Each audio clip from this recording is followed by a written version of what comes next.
Welcome back to the Unlimited podcast. Today we'll be focusing on some of the artworks that defy easy categorisation, and we're speaking to Ray Young, Joseph Wilk and Lee Cooper. First of all, we spoke to Lee Cooper about their zine making workshop, Take It Back. Could you introduce yourself and talk about the kind of work you make? So I'm Lilith or Lee, my pronouns are they, them, and I'm based just north of Edinburgh on the Fife Coast. I predominantly make zines, which are sort of DIY self-published booklets, pamphlets or magazines. They have a really strong history of being used by people who maybe don't see themselves represented or see themselves misrepresented in mainstream media as an alternative way to share knowledge, experiences, art. I started making zines through making kind of comic zines around my experiences in mental health services. As I started making zines, I also started connecting and networking with other zine makers, and that led to me co-founding the Edinburgh Zine Library in 2017, which is a reference library of contemporary zines donated by their makers. That really intersected with my kind of own practice of making, because I was really interested in how zines bring together and assemble and can contain non-linear stories and histories, things that are really difficult to articulate through the kind of traditional tell your story model within recovery services within mental health. That kind of developed my interest in archiving zines or libraries of zines and how that could be integrated into a practice that was more participatory or that facilitated zine making with other people. And zines are great because you can really stick anything in them, and I'm quite promiscuous when it comes to my methods. So I love the kind of capacity to explore printmaking, paper making, lots of different types of art forms within one zine. Can you tell us the name of what you're showing at the festival, and can you talk about what it is? And could particularly kind of bear in mind that people won't necessarily be there to see it, so give some sense of what people will experience. Yeah, of course. The project I'll be showing from is called Take It Back. It is a kind of project that's centered around facilitating, exploring zine making as a way that we can kind of creatively explore not just communicating our experiences, but the kind of how and why and where of sharing them. The project the initial part of the project sort of ran in two stages. So I worked with 4 other artists to develop a kind of an asynchronous way of creating zines together. So it was a workbook that was sent off with a pack and some other zines to participants who signed up. And then we had a few online workshops together, some kind of asynchronous stuff, just lots of different ways to engage with it and think about zines as a way of exploring experiences. And then people were invited to submit their zines to the Take It Back Zine Library, which is a collection of zines made during the duration of the project and beyond. We started thinking about how do we describe our zines in a collection? What does it mean to bring lots of different zines together in one place? So the work that will be at South Bank will be the physical library, which also has an accompanying digital library. So if anyone isn't able to attend, they can access many of the zines on the library in alternative formats, which was something we were really keen to explore, especially with some of the restrictions around COVID and the kind of general geographical spread of the project at the website for Take It Back, which is www.takeitbackzine.com. Could you talk about the title a little bit? The kind of initial impulse for calling it Take It Back was this feeling around wanting to kind of reclaim narratives from the places that often contain them, which is normally like doctors, nurses, hospitals. For me, there was a feeling coming out of mental health services that the kind of account of that period was really told in medical records. And because I didn't have kind of capacity or the ability at the time to create a documentary record, and because looking back I wasn't able to create a kind of linear, coherent narrative that could compete with the doctor's account, I really wanted the sense of taking it back, of linking to the DIY history of zines, of taking back power. But then I think it also gained a second meaning, which really came out when I was kind of discussing the outcomes of the project and talking with participants about what we wanted to produce, which was this feeling I often call it like a vulnerability hangover, which is like once you've shared something, this desire to just take it back. You just want to be like, oh no, I didn't say that. Or when you make a zine and you distribute it, the desire to just retrieve all the copies and burn them all and there be no record of it. Kind of what I wanted to emphasize for people involved in the project is that was entirely possible. You can just take the zines back. Like there's no obligation for them to be public. And that capacity, that ability to take back what we say, to kind of alter it, to reverse it, there not being that kind of permanence to it, is a really important quality of zines, and I think a really important kind of thread that runs through the zine library, the Take It Back zine library.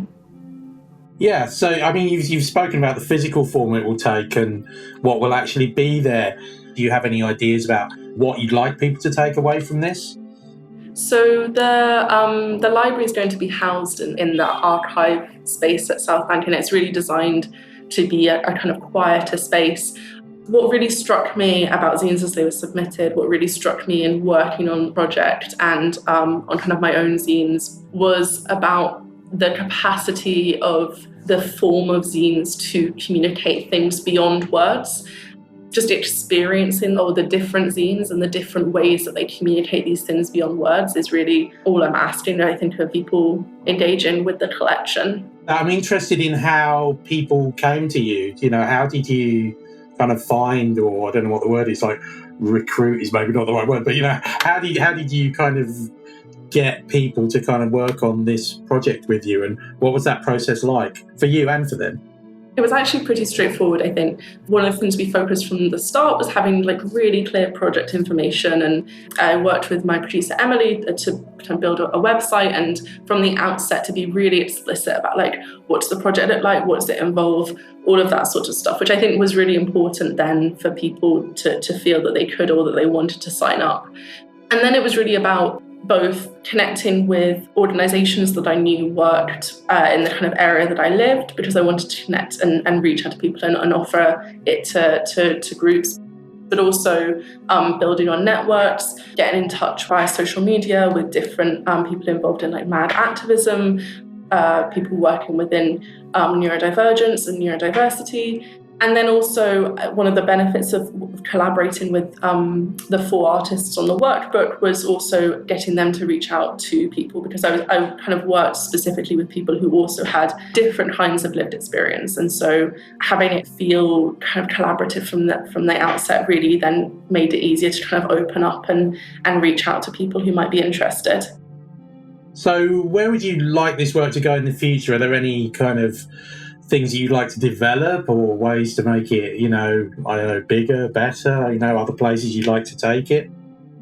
Yeah, so when I originally imagined the project, it was going to be as kind of this travelling zine library that would be hosted at different venues. The precautions around COVID and the kind of uncertainty meant we pivoted to a lot more of a digital approach, and we did kind of a digital launch of the library. But I'm really hopeful that in the future, there'll be lots more opportunities for the Take It Back zine library to pop up in different locations, whether that's alongside existing zine libraries in different places, or whether that's in kind of like community areas and stuff like that. And the project is also really designed to be sort of self-sustaining alongside the library at the South Bank, and also alongside the library digitally. You'll find the kind of original workbook and information about how you can access the kind of asynchronous workshops, the pre-recorded workshops, and if you want to, how you can contribute your zine to the zine library. So I'm hoping also that through people engaging with the library, people will also feel kind of interested in zine making itself, and whether they want to participate that way as well. So yeah, I'm hoping the library will both grow and also travel. Thanks, Lee. Next, we spoke to Ray Young about their artworks, Thirst Trap and Bodies. My name is Ray Young, and I guess I would say that I make interdisciplinary performance work. So at the festival, I'm actually lucky enough to be showing 2 pieces of work. One is Thirst Trap and the other is Bodies. I would say, well, they're kind of like sister projects because they explore some of similar themes, but differently. So Thirst Trap is like an at-home performance that you can do at home in your own time, in your own bath. it's kind of a speculative fiction. So if you were to buy First Trap, you can either, I think the festival are doing two things, so you can either pick it up, buy it and pick it up from the Southbank Centre, or you can get it posted out to you. So then when it arrives in the post, you'll get a package, and you'll open it. There's some instructions, and there's also some other kind of items for you to kind of use as part of the performance. And then it sits somewhere between, I guess, like an audiobook and a meditation, and it's about 30 minutes in duration. Basically, you're taken through this narrative that kind of is set in the future. It kind of talks about where we as a kind of, as a country have just kind of come from with COVID and everything, and then kind of further into the future when we have to think about how we're using water, and it's being rationed, and kind of takes you through all of the things that have kind of got us to the stage. And then I have the second piece of work, which is Bodies. Again, you as an audience member will be submerged in water when you listen to this, but actually this is a group piece, and I like to think of it as kind of somewhere between a kind of flotation tank experience and a sound bath. This piece of work also is, I guess, like was made from the starting point of exploring sort of water in terms of like, in terms of climate change. Having made this work in the wake of COVID, it's also about sustainability of the planet, but also at the same time about the sustainability of the self. It encourages people, I guess, like to rest, to think about like the water that's like within us all and the water that's within the planet, and to think about the origins of water on this planet. So I think actually that piece of work is kind of looking at sort of climate justice and social justice, because I feel like those two things are kind of interwoven, and you can't kind of explore one without the other. With this piece of work, you are invited in groups of 24 into an immersive swimming pool environment, and it's kind of a narrative. It's written from the perspective of water, as a character, I guess. And you spend around 30 to 40 minutes in a pool, kind of just exploring the different watery possibilities. My inspiration for both of these artworks were thinking about the voices, who are the loudest voices that we hear when we talk about sort of inequalities within a climate we're impacted. I mean, the people all over the world will be impacted, but obviously some people are already being impacted. And I guess I wanted to take a look at like how they are being impacted, and then think of a way of sharing or motivating people to do what they can to change things.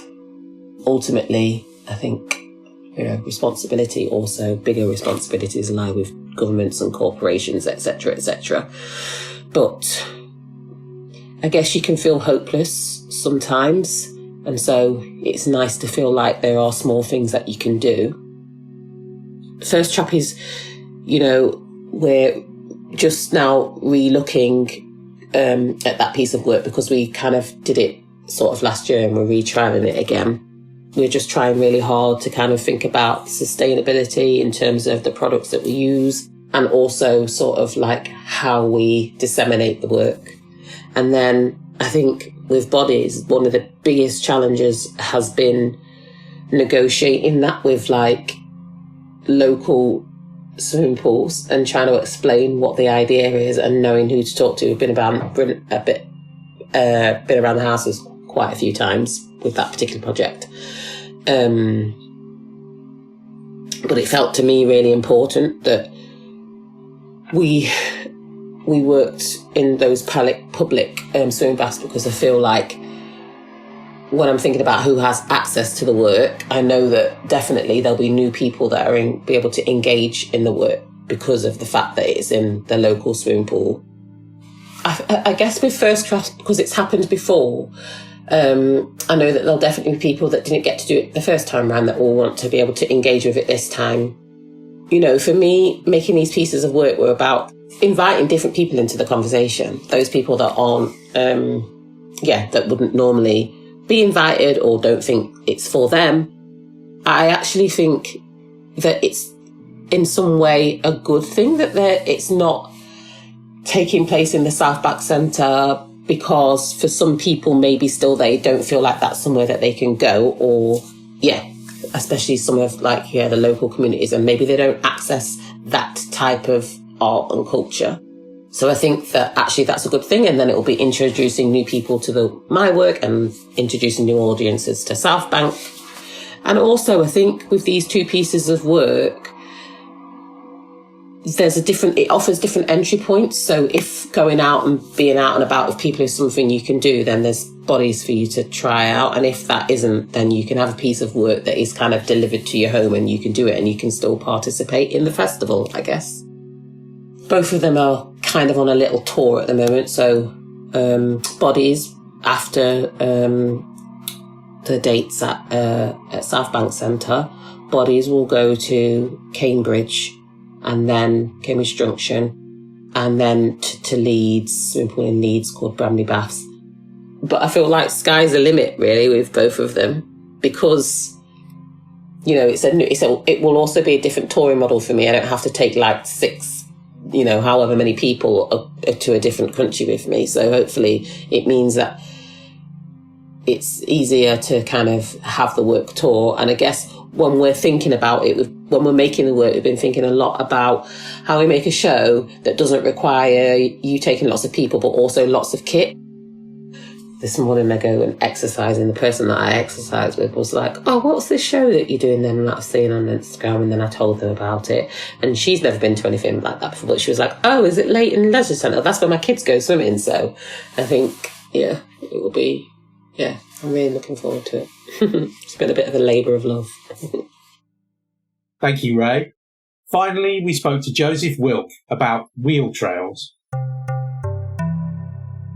So could you, first of all, introduce yourself and talk about the kind of work you make as an artist?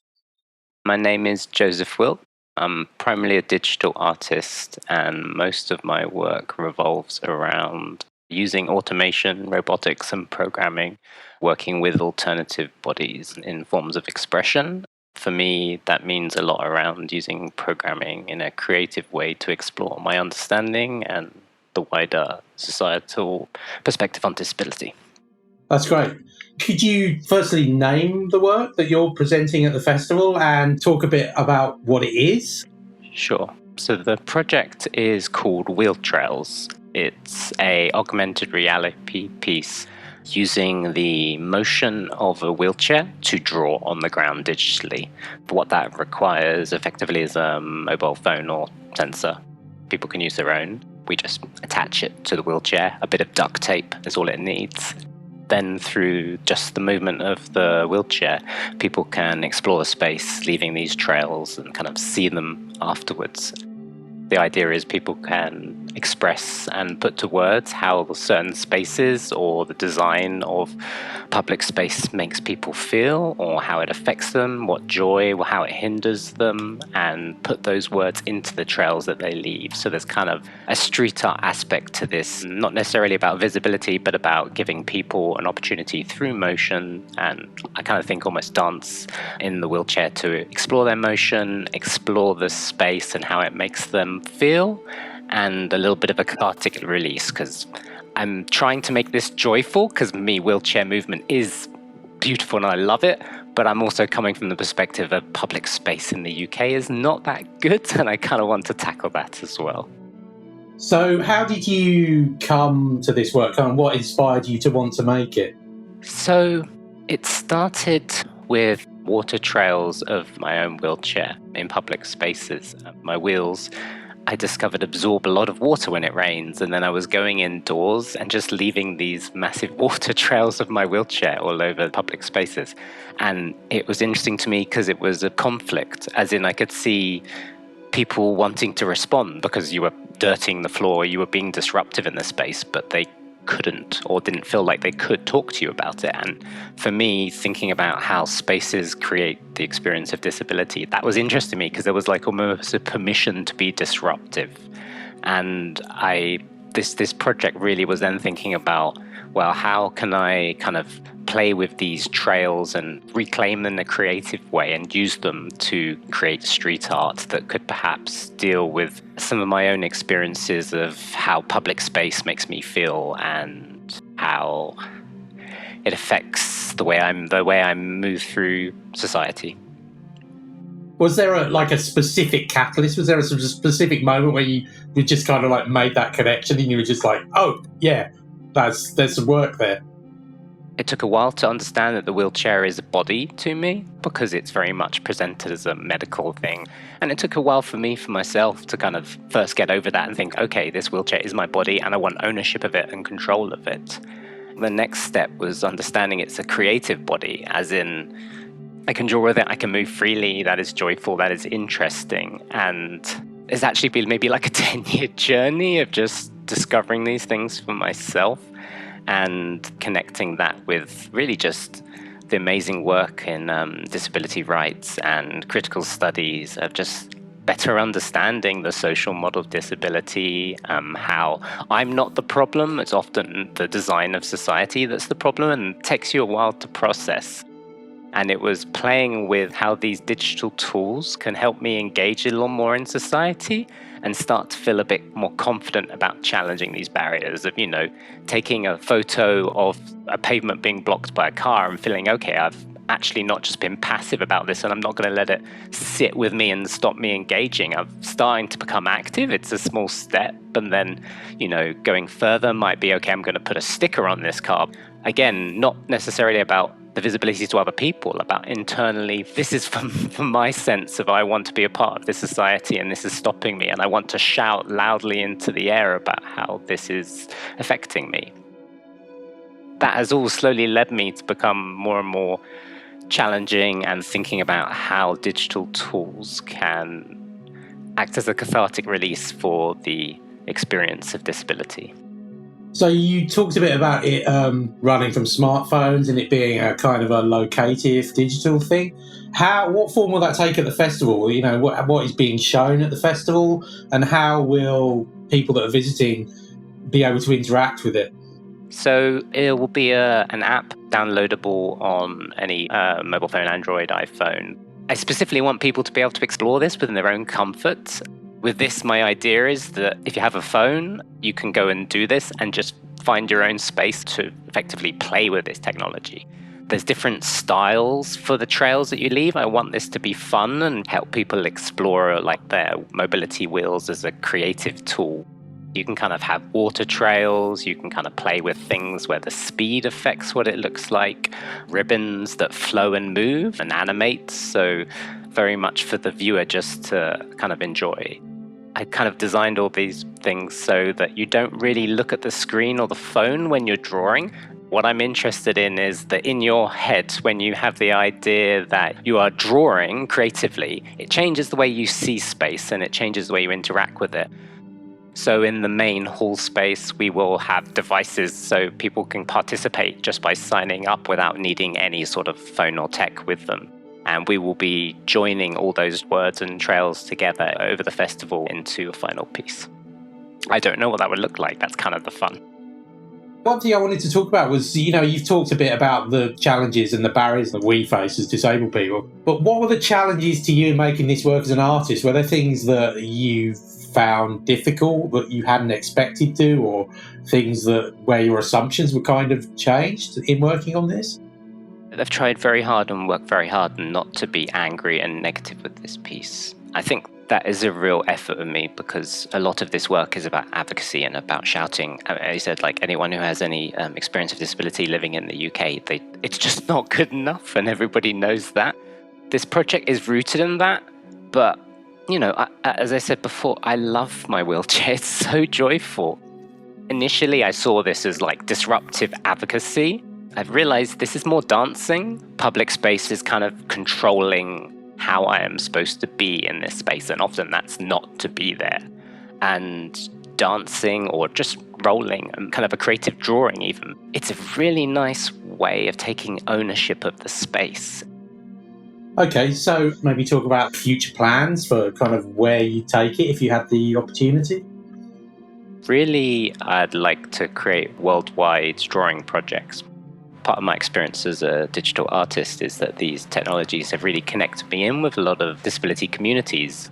I like the idea that these drawing tools done on maps could actually start to span the world. I can start drawing something in my local park that trails off, and then someone else could pick that up with their wheels and add something onto that, and then, it jumps over a sea or two and someone else starts adding to it. Across the world, there are a lot of people who have these experiences, and together we are stronger. And in a thing that enables us to creatively connect and create communities, I think will be a really nice further avenue for this project. It's a completely freely available app to everyone. It's all open source, so anyone can change the code and do anything they want with it. I'm sure there'll be beautiful creative ideas that people will want to use this to explore.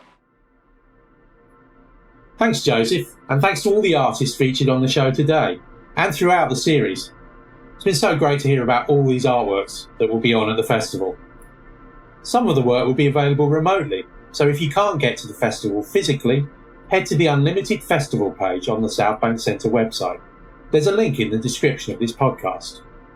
This is the last of the daily podcast, but we'll be releasing a final episode recorded live at the festival soon. Thanks for listening. Thanks to all of the artists who've been part of this series too. I have been, and remain, Alistair Gentry. Thank you for joining us, and goodbye.